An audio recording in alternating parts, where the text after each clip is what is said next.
네, 오늘 주말 증시 함께할 줄 전문가입니다. 증권대학의 김동인 대표와 우리 투자증권 정재훈 대리입니다. 두 분 어서 오세요. 안녕하세요. 네, 안녕하세요. 금요일에 어떻게 이렇게 마무리를 하게 되네요. 아쉽습니다. 이번 한 주 동안 이세비 통화정책회의, EU 정상회담 그것만 보고 우리가 관망하며 마음 졸여왔는데 이렇게 실망감으로 바뀌면서 증시가 하루아침에 급락으로 거래를 마쳤습니다. 자, 먼저 김동인 대표님, 오늘 밤까지 유럽 정상회담의 추가 진행 상황을 고려를 해봐야겠지만 현재로서는 그다지 희망적이지는 않다라고 판단이 되고 있네요.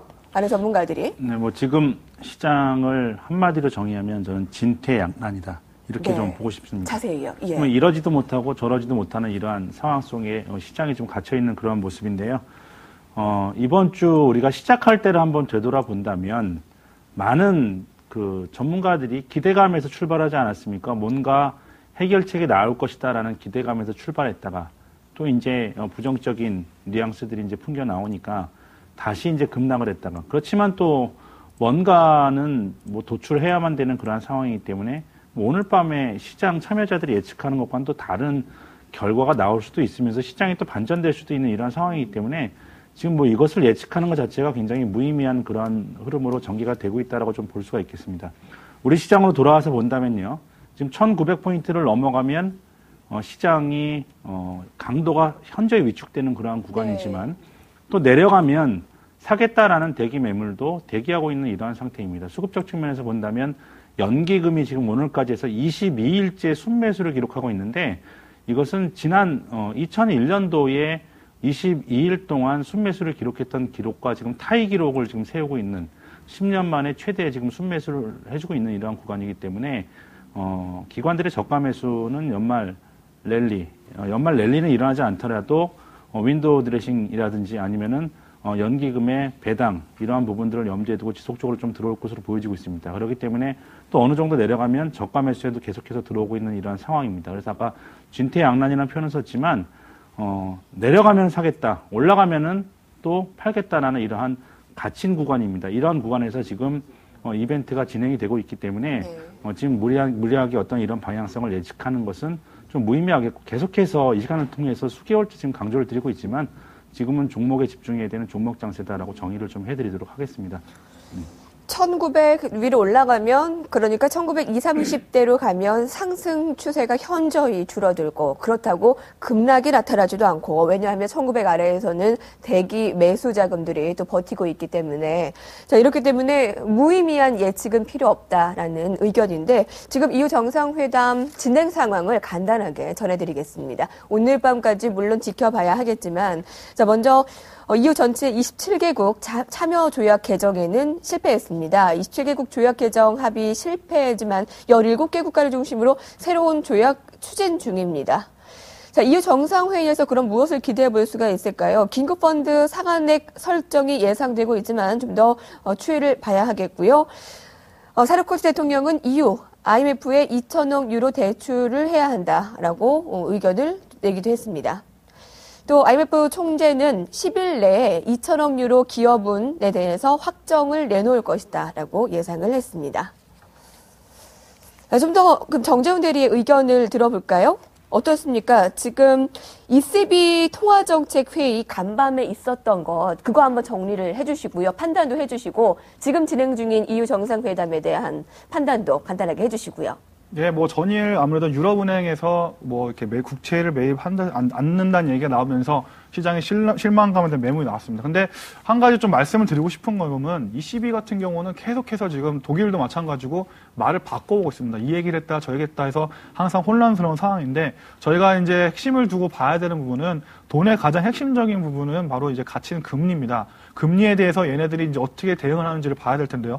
오늘 같은 경우도 이제 두 차례 걸쳐서 금리 인하를 했습니다. 사실 뭐 1%대라서 그렇게 시장에 큰 영향을 주지 않을 것이라는 의견이 있지만 이 금리 인하에 대한 부분보다도 첫 번째 금리 인하했을 때 중요한 그 시그널 자체는 ECB가 시장에 개입을 하기 시작을 했다는 부분이고 이것이 바로 양적 완화의 한 부분이다. 그러니까 트렌드로 양적 완화를 하기 시작하면서 시장에 개입했다는 부분에 의미를 많이 둬야 된다는 점인데요. 실질적으로 아까 뭐 제가 지금 방금 자료를 준비했지만 ECB는 지금 원래 조약상으로 봤을 때는 유럽 은행이 개별 국가를 지원해 줄 수가 없습니다. 근데 실질적으로 지금 11월, 그러니까 2011년 8월달 이후로 80억 유로에서 200억 유로까지 지금 국채 매입을 확대하면서 지금 실질적으로 지금 은행을 개별 국가를 지원하고 있다는 얘기고요. 이건 조약을 위반한 행위라고 볼 수가 있겠습니다. 다만 지금 중요한 것은 이 조약을 정상적으로 고치기 위해서 유럽 회담을 통해서 아까 조약에 대한 얘기 나왔지만 이 부분과는 다르게 이미 뒤에서 행해지고 있는 부분이고 절차적인 부분에서 조약을 바꾸는 거지 이게 시장에 큰 의미는 없다. 더 중요한 것은 오늘 저녁에 있을 이 정책적인 부분이 훨씬 더 중요하기 때문에 시장에 크게 반영이 안 된 거라고 보시면 되겠고요. 다만 이제 그 ECB가 양적 완화를 통해서 시장의 적극적인 개입으로 돌아선 상황이기 때문에 좀 더 그 시장에 도움이 되는 대책들은 한 번 더 기대감을 가지고 오늘 저녁에 기대해볼만 하다고 좀 이렇게 말씀드리고 싶습니다. ECB 회의에서는 예상을 했던 대로 금리와 지준율을 인하했는데 또 여러 가지 방안들이 나왔는데 우리가 그 목말라 했던 국채 매입 그 한마디가 나오지 않아서 이렇게 실망감을 줬잖아요. 그런데 이제 어제의 일은 어제의 일이고 오늘 밤이 더 중요하다라는 말씀이네요. 예, 사실 아까 제가 코너를 통해서 말씀드렸지만, 프랑스 사르코지 대통령이 2천억 유로를 지원해야 된다 이렇게 하는 이유는 아까 말씀드린 대로 발동에 불이 떨어졌기 때문에 어떻게든 지금 프랑스는 움직이는 상황이고요. 독일은 어차피 이 문제를 해결하기 위해서 자신들에게 충격이 최소화되는 4가지 안건 중에서 하나를 고르면 됩니다. 그래서 여러 가지 안건을 놓고 지금 고르는 상황이기 때문에 좀 더 침착하게 그 문제를 다가가는 상황에서 독일이 더 보수적으로 보이는 거지 이 문제를 해결하지 않겠다고 하는 것이 아니기 때문에 좀 더 여유를 가지고 오늘 저녁에 좀 긍정적인 부분을 좀 기대해 볼 만한 것 같습니다. 네, 독일을 아주 미워하지는 않으시네요. 네, 정재훈 대리님, 지금 채팅창에서 한 분이 살찌셨대요. 얼굴에 살이 이렇게 찌셨다고 하는데 이렇게 유럽은 어려운 가운데 본인은 좀 잘 내시고 잘 자고 그러는 건 설마 아니겠죠? 예, 호의호식한다는 그런 말이 있는데 죄송합니다. 좀 살 빼는 노력하겠습니다. 네, 자 한국은행에서 오늘 경제 성장률이 발표됐습니다. 2012년의 예상치를 한번 같이 보겠는데요. 3.7%를 기록할 것이라고 내다봤습니다. 올해 성장률보다 0.1%포인트 낮은 겁니다. 그러니까 올해보다 내년이 더 안 좋을 것이다라는 전망이죠. 그리고 보시는 바와 같이 상반기보다는 하반기가 조금 더 나을 것이다라는 의견이고요. 그럼 언제쯤 경제가 살아날 것이냐에 대한 부분에서는 2013년, 그러니까 내후년 정도가 돼야 경제 성장률이 4%를 넘지 않겠느냐라는 전망입니다. 김동희 대표님의 한번 분석을 들어볼까요? 갑자기 예전에 제가 읽었던 그 내용이 좀 생각나는데요. 미국에서 연초에 경제학자들을 대상으로 해서 경기가 올라갈 거냐, 금년도 경기가 좋아질 거냐, 나쁜 것이냐에 대한 설문을 했는데, 어떻게 보면 홀짝이죠. 올라갈 경기가 좋아질 것인가, 나쁠 것인가. 주가를 맞추는 것도 아니고 요거를 맞추는 건데, 80%의 경제학자가 틀렸다고 이렇게 얘기를 하고 있습니다. 그만큼 경기 전망을 예측한다는 것 자체가 어떻게 보면은 참 힘든 영역이다라고 좀 볼 수가 있겠죠. 그렇기 때문에 이렇게 경제 성장률을 한해서 이렇게 정했다고 해더라도 그대로 가라는 법도 없고요. 그렇다고 전망 자체가 물론 무의미한 건 아닙니다만 사실상 경제 전망치 이 부분들은 내년도에 좋지 못할 것이다라는 부분들은 누구나 다 거의 예측을 하고 있었던 부분이기 때문에 증시에서는 이미 선반영된 부분이다라고 좀 볼 수가 있겠고요. 네. 그러한 부분들이 지금 증시에 이미 내재된 가격이다. 즉 지금 오늘 현재 1874포인트란 포인트 이 지수대에는 내년도 경제 성장률이 하향될 것이다라는 부분들은 이미 반영해 있다라고 좀 말씀드리도록 하겠습니다. 예. 그러면 우리가 지금 유럽 상황도 안 좋고 그리고 또 우리나라 경제 성장률도 하향 조정됐고 그런 가운데 중국을 우리가 기댈 수 있는가 궁금해요. 오늘 CPI 성장률 그러니까 물가가 좀 안정이 되면서 긴축 완화에 대한 기대감 있거든요. 어떻습니까? 어느 정도 기대감 가질 수 있습니까? 예, 저번 주에 이제 지준율을 이제 일시적으로 또 어떤 분야에 한정해서 인하한다는 얘기 나오면서 시장에 좀 반등을 같이 이끌었었는데요. 사실은 그동안 중국이 긴축을 쓴 가장 큰 원인은 두 가지입니다. 계속해서 말씀을 드립니다만, 부동산 시장을 안정시키기 위한 점이랑 두 번째는 이제 물가 안정인데요. 사실 최근 들어서 중동 국가들, 그러니까 북아프리카 국가들의 밀란이 일어나게 된 이유도 물가가 상승하면서 먹고 사는 문제가 생겼기 때문에 공산당은 인민들의 그런 부분들을 통제하기 위해서 물가 상승에 더 많이 노력을 하는 모습입니다. 실질적으로 지금 2008 또한 부동산 시장 같은 경우는 2008년도에 부동산 폭락을 미리 겪었기 때문에 상당히 민감합니다. 민감한데요. 하지만 중요한 점은 지금 물가가 생각보다 안정적으로 지금 자리를 잡고 있다는 점이고요. 그리고 이제 중소기업의 관점을 봤을 때 중국 GDP의 50% 이상의 수익을 내는 쪽이 바로 중소기업입니다. 근데 중소기업들이 자금을 차입해서 쓸 때 시장에서 은행을 통해서 차입을 받는 쪽도 있지만 대출을 통해서 돈을 끌어다니는 부분도 있는데요. 이 시중 대출 금리가 긴축 효과를 통해서 지금 24에서 30%입니다. 은행 금리의 지금 4-5배 정도 상당히 큰 금리인데요. 사실 기업이 이게 의미하는 거는 기업이 재투자를 하기 위해서 돈을 끌어당길 때 자본 비용이 증가한다는 얘기는 그만큼 영업이익이 떨어진다는 얘기입니다. 그러면 지금 상해 증시가 좋지 않은 모습을 보이는 중에 하나도 이 중소기업들이 자금 차입하는데 많은 돈이 들기 때문에 영업이익을 제대로 도대체 못하는 모습들이 증시의 약세가 이어진다는 부분입니다. 그래서 최근 위안화 절상에 대한 얘기도 계속 나오고 있습니다만 중국 수출 기업 같은 경우는 지금 좀 더 어려진 상황이기 때문에 중국의 입장에서는 이 긴축을 완화할 수밖에 없는 상황으로 점점 다가가고 있다. 따라서 내년 상반기 정도 되면은 지금 부분적인 지분율 인하에 금리 인하를 했지만 어쩔 수 없이 목에 차 있는 상황이기 때문에 시간을 두고 단계적으로 금리 인하를 통해서 좀 시장의 부담을 줄일 것이다. 좀 이렇게 예측하고 있습니다. 지준율은 한 번 더 인하 가능성에 거의 80% 이상 전문가들이 점치고요. 내년 1월에 금리까지도 한 번 더 인하를 하지 않을까라는 건데 기대감 충분히 있다라는 말씀이시네요. 김동희 대표님, 오늘 우리 시장을 봤을 때 대형주보다 중소형주가 덜 빠졌어요. 중소형주의 강세, 이 종목 장세는 계속해서 말씀드렸던 부분인데요. 이러한 부분들은 당분간 좀 지속될 것으로 보여지고 있습니다. 지난번에도 강조를 드렸지만 지수가 급락한 뒤에는 주도주, 시장을 이끌어가는 종목군, 시장 대비해서 초과 수익을 주는 종목군들이 바뀌는 그러한 경향이 있는데, 제가 4가지, 시장에 좀 활력을 불어넣을 수 있는 4가지 키워드를 말씀드렸죠. 스마트폰과 바이오 헬스케어, 그리고 소프트웨어, 이 4가지 키워드를 말씀드렸는데, 이 4가지 관련 종목군들이 전부 다 신기술이라든지 신산업과 관련된 종목군들이기 때문에 주로 코스닥에 포진하고 있다는 이러한 특징을 가지고 있습니다. 그렇기 때문에 연말에 종목 장세 속에서 이러한 종목군들은 좀 지속적으로 상승할 가능성이 좀 많고요. 여기에다 내년도 이제 시작하면서부터 바로 치매관리법을 비롯한 노인복지, 건강복지 관련 정책들, 총선과 대선을 관통하면서 강화되고 여기에 삼성이라든지 IBM, 애플, 제너럴 일렉트릭 같은 글로벌 대기업들이 차세대 성장 동력으로서 헬스케어 관련 사업들을 선택하고 있기 때문에 특히 이 4가지 키워드 중에서도 헬스케어 관련 종목군들은 지속적으로 주목할 필요가 있다라고 말씀드리겠습니다. 네, 코스닥 선방 흐름은 당분간 흐름이 좀 이어질 것인데 그 중에서도 스마트폰, 바이오, 소프트웨어, 헬스케어는 관심 있게 봐도 괜찮다라는 의견 들어봤습니다. 자, 오늘 먼저 워스트 이슈들 봤는데 정리를 한번 하고 가시죠.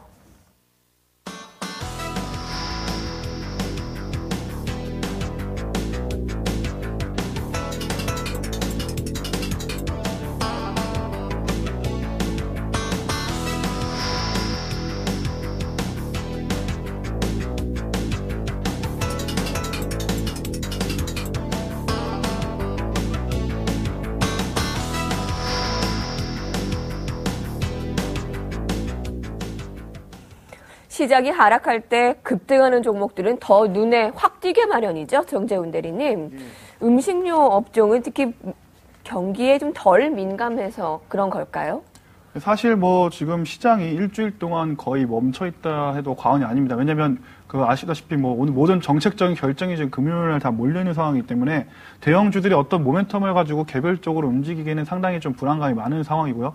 기관 같은 경우는 이제 12월 달 들어가면서 연말 결산에 들어가는 시기입니다. 따라서 어느 월보다도 수익률 갭이 더 커지는 그런 시기라고 말씀을 드릴 수가 있겠는데 이러한 좀 시장의 대형주가 멈춰있는 애매한 상황이다 보니까 조금 개별 종목들의 조그만 호재에도 크게 반응하는 좀 그런 효과가 지금 발휘되고 있지 않나 싶습니다. 사실 삼양식품 같은 경우에 나가사키 짬뽕을 통해서 계속해서 주가가 강세를 보이고 있지만 만약에 이런 상황이 증시가 강세로 갔을 때 때문에 오히려 더 진폭이 더 줄어들 수 있다는 부분에 좀 더 주목을 하고 싶고요. 지금 삼리식품 같은 경우도 호빵의 매출이라든지 이런 통해서 상승하고 있다고 합니다만 어느 정도 좀 비이성적인 상승이 아닌가 좀 그렇게 좀 보고 있습니다.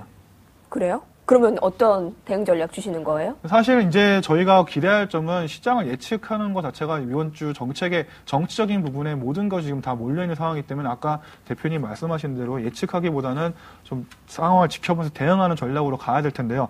만약에 이제 좋은 정책들이 나와준다면 지금 기관들의 특징이 뭐냐면 아까 말씀드린 수익률 게임 때문에 계속해서 지금 종목들 매수해서 어떻게든 수익을 내려고 지금 하는 상황이고요. 그중 가장 큰 손이 연기금입니다. 지금 뭐 이번 그 연도에 워낙 많이 지금 펀드나 운용하는 쪽에 손실이 많이 커져 있기 때문에 지금 이거를 만회하기 위한 뭐 윈도우 드레싱 효과라고 하죠. 이게 가장 크게 일어나는 달이 바로 12월이기 때문에 만약에 그 호재를 통해서 시장의 반응성만 돌아서게 된다면 기관의 폭발적인 매수를 통해서 투자하시는 분들이 어느 정도 좀 손실을 좁힐 수 있는 구간이 나오지 않을까 좀 그렇게 예상이 되고요. 그만큼 이제 후폭풍을 1월 달에는 조금 조심을 해야 되지 않나 네. 그런 점에서 좀 관점을 봐야 될 것 같습니다. 예. 알겠습니다. 날씨가 춥다고 호빵이 상한가? 뭐 이해가 안 되고 좀 정상적이지 않다라고 했는데 그래요? 근데 저는 호빵 생각나던데 추우니까. 제가 뭐좀 호빵같이 생긴 것도 있고요. 네네. 자, 급등하는 종목 한 가지 더 볼까요? 어제에 이어서 태양광주가 그야말로 오히려 하락장에서 더 빛나는 종목이었는데 그 가운데서도 몇몇 종목들이 더 눈에 띄는 것 같아요. 김동희 대표님. 네. 일단 태양광주의 상승 배경에는 워렌 버핏이 있었죠. 그 워렌 버핏이 7일에 버크셔 해서웨이의 자회사인 미드 아메리카를 통해서 미국 태양광 발전업체인 퍼스트 솔라가 진행하는 토파즈 태양광 발전 시설 지분에 20억 달러를 투자하기로 결정했다라고 했습니다.